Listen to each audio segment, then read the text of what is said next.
Hello friends, जय हिंद। आज हम लोग मैथ पेडागोजी के most important PYQ question complete करेंगे, जो आने वाले सीटेट एग्जाम के लिए बेहद इंपॉर्टेंट क्वेश्चन है। चलिए देखते हैं। पहला प्रश्न यहाँ पे दिया गया है। पहला प्रश्न यहाँ पे है, प्राथमिक स्तर पर गणित पढ़ाने के उद्देश्य हैं समस्या समाधान के कौशल को बढ़ाना, बच्चे की सोच विचार प्रक्रिया को गणितीय रूप देना, गणित में उच्चतर पढ़ाई की तैयारी करना, और चौथा ऑप्शन है बच्चे के संदर्भ में गणित का वर्णन करना। तो जैसे कि अब इसमें से गणित पढ़ाने का जो प्राथमिक स्तर पर क्या उद्देश्य होता है कि समस्या समाधान के कौशल को बढ़ाना, तो बिल्कुल सही ऑप्शन दिया गया है। बच्चे को सोच विचार प्रक्रिया को गणितीय रूप देना, ये भी सही है।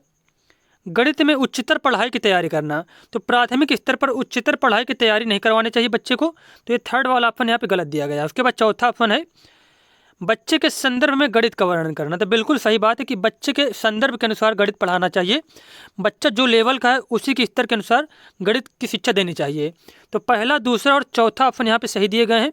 तो इस क्वेश्चन का आंसर हो जाएगा फर्स्ट, सेकंड और फोर्थ वाला। फर्स्ट, सेकंड और फोर्थ वाला ऑप्शन यहाँ पे सही दिया गया है।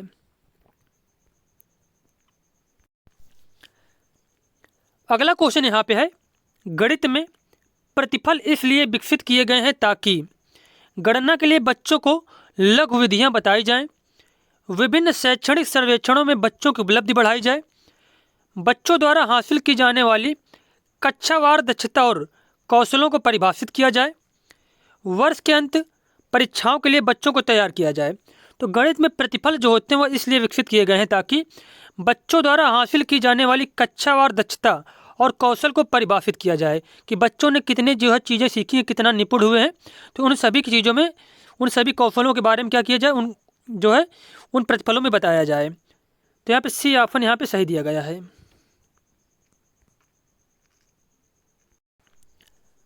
राष्ट्रीय पाठचर्या के रूपरेखा एनसीएफ 2005 के अनुसार प्राथमिक स्तर पर गणित शिक्षण का उद्देश्य निम्नलिखित में से कौन सा नहीं है? गणित में उच्चतर और अमूर्त पढ़ाई की तैयारी करना, गणित को बच्चों की जिंदगी के अनुभवों का भाग बनाना, समस्या समाधान और समस्या प्रस्तुत करने के कौशल को प्रोत्साहित करना, तर्कसंगत विचारों को प्रोत्साहित करना। अब क्वेश्चन ये पूछा गया है यहाँ पे कि जो एनसीएफ 2005 में राष्ट्रीय पाठचर्या रूपरेखा जो 2005 है, उसमें से गणित शिक्षण का उद्देश्य क्या नहीं है, किसके बारे में, कौन सा ऑप्शन मतलब यहाँ पे गलत दिया गया है। तो गणित में उच्चतर और अमूर्त पढ़ाई की तैयारी करना, यह जो है एनसीएफ 2005 में नहीं बताया गया है गणित के बारे में। जबकि गणित को बच्चों की जिंदगी के अनुभवों का भाग बनाना बिल्कुल सही है। समस्या समाधान और समस्या प्रस्तुत करने के कौशलों को प्रोत्साहित करना, ये भी सही है। तर्कसंगत विचारों का प्रोत्साहित करना, तो यहाँ पे डी वाला भी सही है। तो यहाँ पे बी सी डी ऑप्शन सही दिए गए, जबकि ए वाला ऑप्शन यहाँ पे गलत दिया गया है।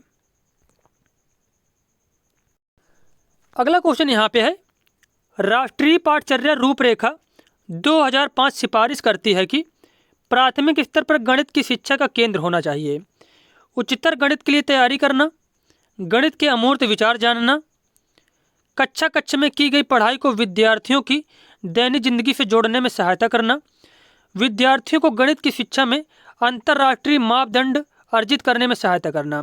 तो राष्ट्रीय पाठचर्या रूपरेखा 2005 के अनुसार प्राथमिक स्तर पर गणित जो है कौन से हिसाब से सिखाना चाहिए? तो इसका आंसर हो जाएगा कक्षा में की गई पढ़ाई को विद्यार्थियों की दैनिक जिंदगी से जोड़ने में सहायता करना। तो सी ऑप्शन बिल्कुल यहाँ पे करेक्ट हो जाएगा। देखते अगला प्रश्न हम लोग।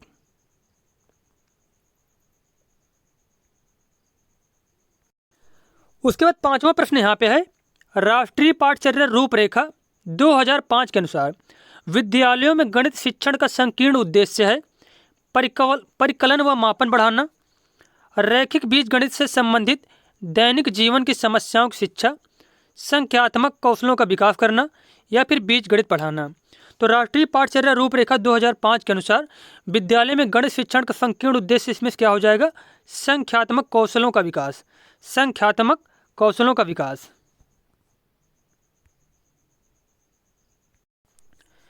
उसके बाद प्रश्न यहाँ पे दिया गया है, आकृतियों की इकाई से अध्यापक विद्यार्थियों से आकृतियों के उपयोग की सहायता से किसी भी चित्र की रचना करने के लिए कहता है। एक जो अध्यापक है आकृतियों की सहायता से किसी भी चित्र की रचना करने के लिए कहता है। इस क्रियाकलाप से निम्नलिखित में से कौन सा उद्देश्य प्राप्त किया जा सकता है? रचना या फिर सृजन, अनुप्रयोग, ज्ञान, समझ या फिर बोध। तो यहाँ पे देखो पहले ही बता दिया गया है कि रचना करने के लिए कहता है शिक्षक जो है, तो इससे क्या प्राप्त किया जा सकता है? रचना या फिर सृजन प्राप्त किया जा सकता है।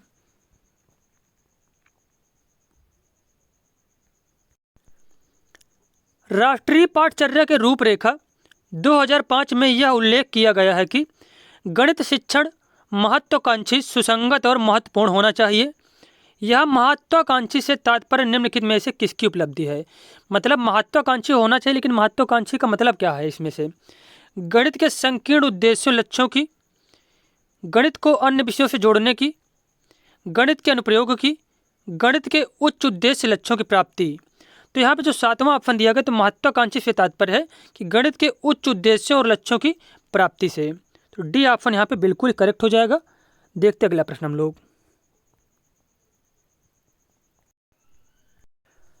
उसके बाद क्वेश्चन है, राष्ट्रीय पाठचर्या की रूपरेखा 2005 में उल्लेखित गणित की लंबी आकृति संकेत करती है। यानी जब 2005 में जो बताया गया है गणित की लंबी आकृति के बारे में, तो ये जो बताया गया गणित की लंबी आकृति, इससे क्या तात्पर्य है? चुनौतीपूर्ण समस्याओं को हल करना, गणित के खेलों का सृजन करना, हस्तशित अनुभव प्रदान करना, एक संकल्पना पर दूसरी संकल्पना बनाना। तो गणित की लंबी आकृति जो है इसका तात्पर्य यह है इसमें से कि एक संकल्पना पर दूसरी संकल्पना बनाना, एक संकल्पना पर दूसरी संकल्पना बनाना।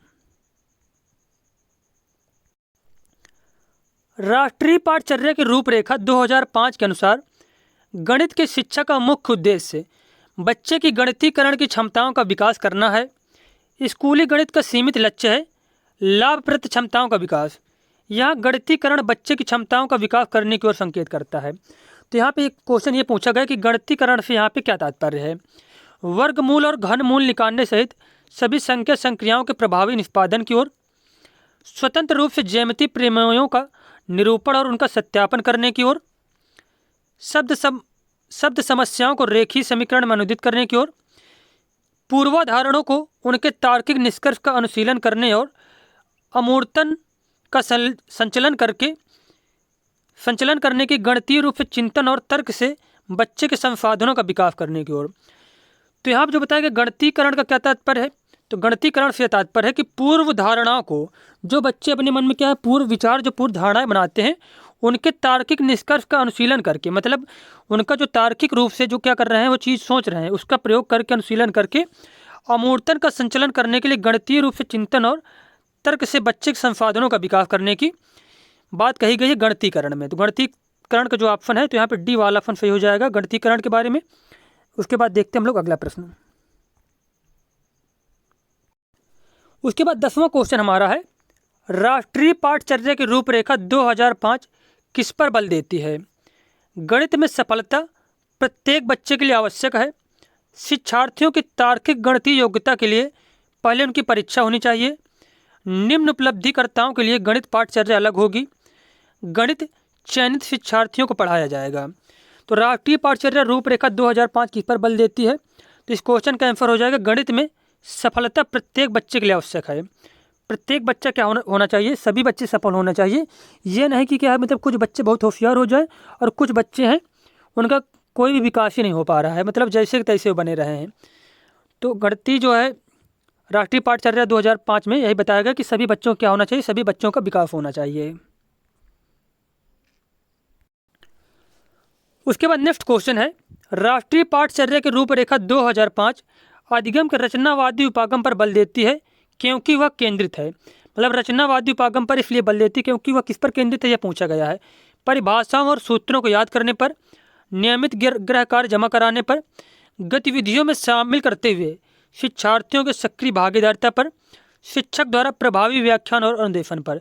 तो रचनावादी उपागम पर बल देती है क्योंकि वह गतिविधियों में शामिल करते हुए शिक्षार्थियों की सक्रिय भागीदारिता पर केंद्रित है।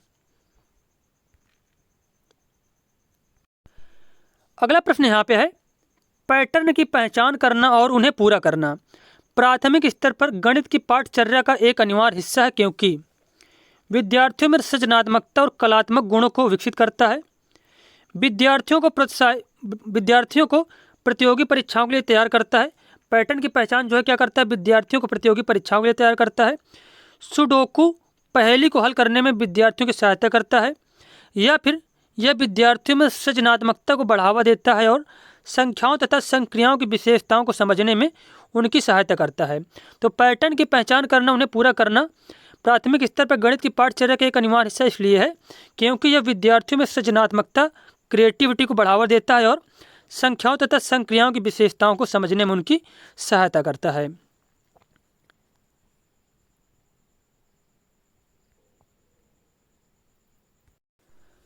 नेक्स्ट क्वेश्चन यहाँ पे है, राष्ट्रीय पाठचर्या की रूपरेखा 2005 मानती है कि गणित में चिंतन और तर्कणा का एक तरीका शामिल होता है। इस दृष्टिकोण को किसके द्वारा प्राप्त किया जा सकता है? विद्यार्थियों को विशेष कोचिंग देना, खोजबीन उपागम का प्रयोग करना, हस्तचालकों का प्रयोग करना, संकल्पनाओं को वास्तविक जीवन से जोड़ना और विद्यार्थियों को चर्चाओं में शामिल करना, गणित की सभी पाठ्य पुस्तकों का पुनर्लेखन करना, विद्यार्थियों को बहुत सारे सवाल व कार्यपत्रक देना। तो यहाँ तो बताया गया है जो एनसीएफ 2005 है वह मानती है कि गणित चिंतन और तर्कणा का एक तरीका है। इसमें से चिंतन और तर्कणा के एक क्या है तरीका शामिल होता है। यह दृष्टिकोण क्या बताता है? तो यह दृष्टिकोण यह बताता है, बी वाला ऑप्शन यहाँ पे बिल्कुल सही है कि खोजबीन उपागम का प्रयोग करना, हस्तचालकों का प्रयोग करना, संकल्पनाओं को वास्तविक जीवन से जोड़ना और विद्यार्थियों को चर्चाओं में शामिल करना।